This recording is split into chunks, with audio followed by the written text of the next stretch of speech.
It's been 3 weeks now since I bought this 1996 Caprice Classic home. I bought this from a charity auction near here. It's called Capital Auto Auction, Northeast Philadelphia. They run about 300 cars through a week. This is one of the nicer cars. I paid $5,150 for the car. A lot of money, no doubt. Another $480 in auction fees to get this thing out the door to my house. Now, this car was right on the verge of going one of two ways. It was on the verge of maybe becoming a parts car if it was left neglected a little longer. But with a little bit of love and a little bit of effort that I put into it over the past few weeks, this thing has turned out to be a very nice, very pleasant, exceptionally nice driving car. And let me show you some of the things I've been up to over the past 3 weeks with this thing.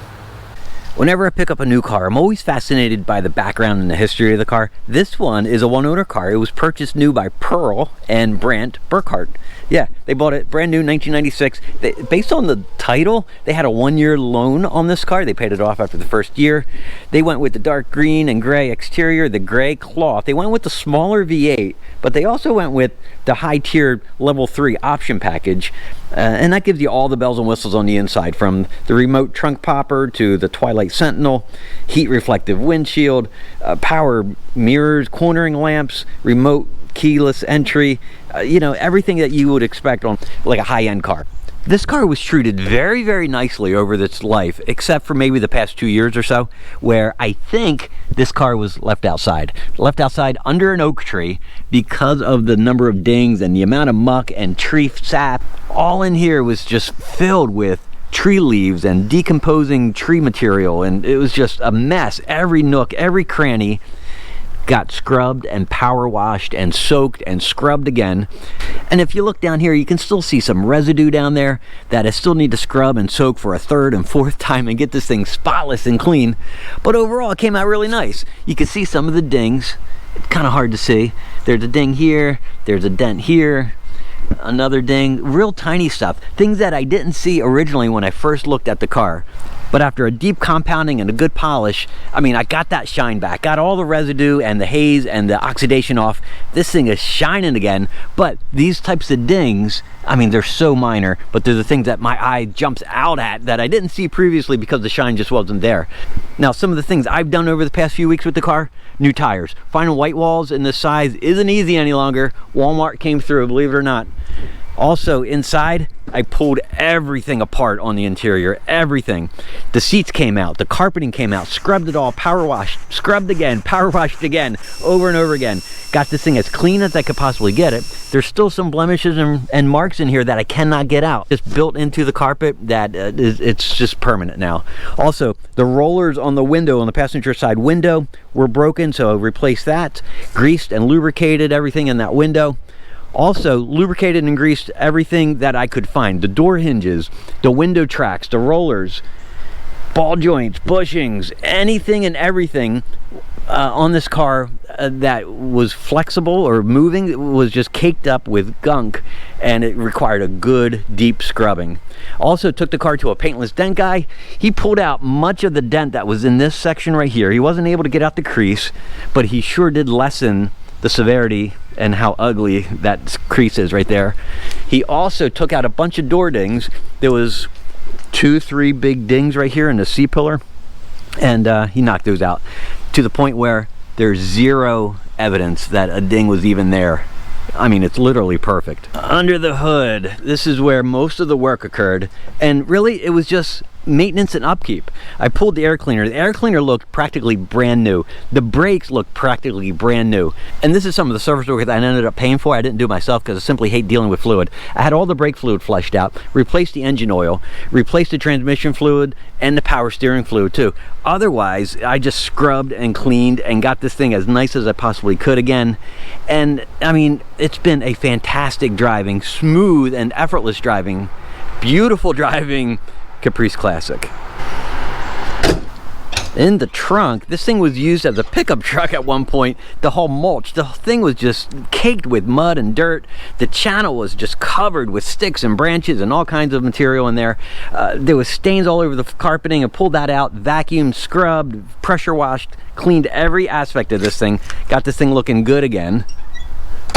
Now, I bought this car under my dealership name, and one of the perks of having a wholesale dealership license is that I get to print license plates right off my printer. The problem is when it rains or when these plates get wet, I mean, it's just paper. I need to come up with a better way of doing this. But I simply print off a new one and put it on. So let me get this thing on the car. We'll go for a drive and I'll tell you a little more about it. All right, with that done, let's hop in, go for a drive.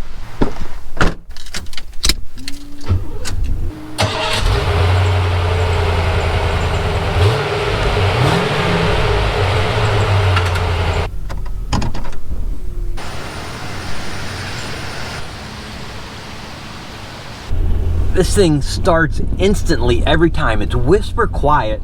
It's so smooth and comfortable to drive. The seats are soft and plush. I like the velour, even though it's really hot. It really is. You need air conditioning with this type of interior. Chevy called this traditional value and traditional styling.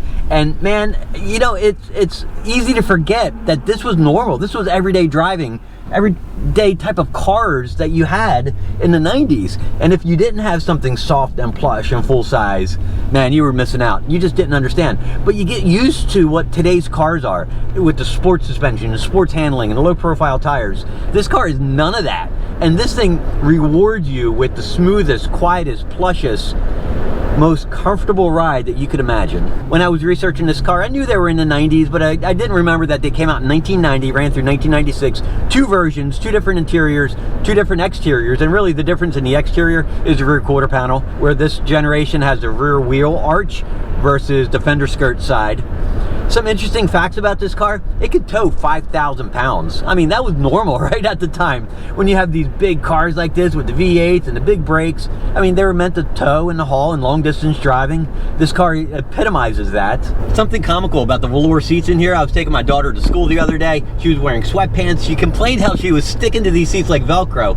That girl has no idea the real struggles of wearing corduroy. This car has what's called a pass key feature. There's a little chip in the key, and if the car doesn't recognize that chip, the ECU deactivates the ignition system and the fuel pump. That's pretty cool.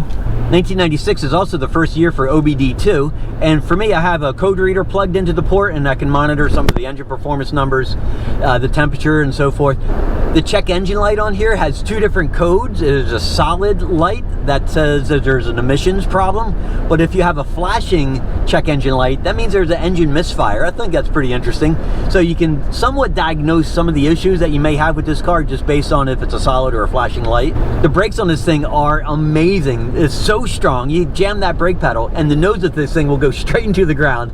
It's amazing how strong these brakes are. The steering though, the steering is a little heavy. I'm surprised. It's not as light and as luxurious as, say, as that Lincoln Town Car. Now, that Lincoln has 3 different settings on the power steering. You can do light, medium, or high resistance. This thing feels like it's on the high resistance setting of that Lincoln.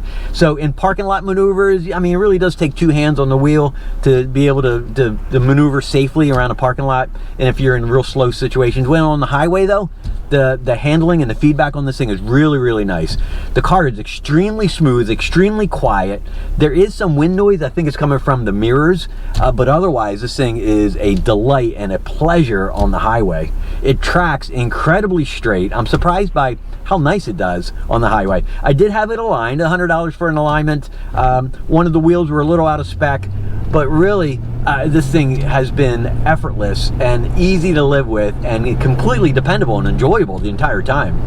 So I paid $51.50 for the car, another $480 in auction fees between alignment, tires, fluids, paintless dent removal, the upcoming dent repair on the rear quarter panel. All in, I'm going to be just under $8,000. Honestly, I don't know if the car's worth $8,000 or not. It's got all these little tiny blemishes, like the little dings all over the hood. There's some scrapes right here in the glass from maybe someone using an ice scraper. I don't know if it would bring $8,000. I certainly know that whoever takes care of this car after I'm done with it, they're going to love and adore it, and they're going to appreciate the effort that I put into it. And for me, in a way, that's worthwhile.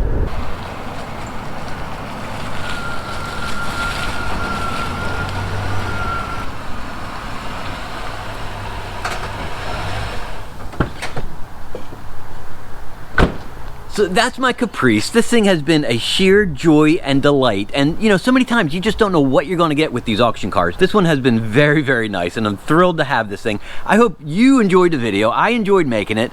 I loved sharing these cars with you, my experiences, the joy and the fun, the auction hunt, and the outcome with these things too. So thank you so much for watching, and I'll see you on the next video.